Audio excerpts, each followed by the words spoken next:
Hello guys! Welcome to my vlog! Today's video, kumuha ko ng aloe vera at ilalagay ko sa aking buhok kasi napansin ko na medyo numitipis na yung buhok ko. Siguro dahil sa kakapariban to. Kaya, ayan, meron tayong aloe vera dito. Pampakapal daw ito ng buhok sa ulo ha. Baka akala nyo kung saan buhok yan. Sa ulo syempre kasi yun yung nakikita. Ayan, hinati ko siya para kukunin natin yung laman sa loob. Pwede yung pag malaki yung aloe vera nyo, pwede nyong kutsarain kasi meron siyang buo-buong makukuha. Yung kulay puti yung kukunin natin dyan na ginagamit para sa scalp natin. Ayan, kukuskusin nyo lang or kakaskasin nyo yung kutsara dyan. Ayan, konti lang nakukuha dito kasi nga manipis itong aloe vera ko. Pero dahil sobrang nipis na niya at konti lang yung nakuha ko na ang tawag dyan, yung laman niya. Ayan, ikukuskus ko na lang sa hair ko ito para diretso na. Ganun din naman eh. Hindi ko naman na siya lulutuin. Yung iba niluluto ito para maging mas madami daw. Tapos yung iba din, nilalagyan nila ng vitamin E para mas effective siya na kumapal yung buhok nyo. Medyo kumapal naman yung buhok ko so far.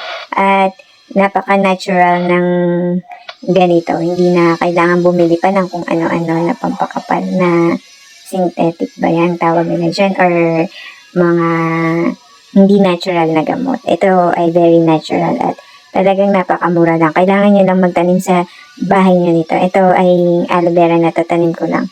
At saka pwede nyo rin itong ipahid sa skin nyo para mawala yung dark spots nyo.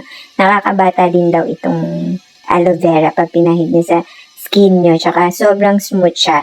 Pero kailangan nyo lang muna itest sa balat nyo kung gagamitin nyo ito. Kasi baka yung iba kasi sensitive, baka mangati kayo. Kailangan itry nyo muna ng konti sa inyong balat. Kung hindi kayo mangati, ayan, pwede nyo gamitin ng husto. At i-kuskus nyo kung saan man nyo gusto ikuskus yan. Pwede yan ikuskus sa buong katawan. Ngayon, ito sa akin. Gusto ko kumapal yung buhok ko ulit at tubuan ng bagong hair. Ayan ang aking ginagamit para mas maganda din ang hair nyo. Voluminous and shiny. Yan, aloe vera yung ginagamit. Diba? Sikat na sikat sa mga shampoo yung aloe vera na yan.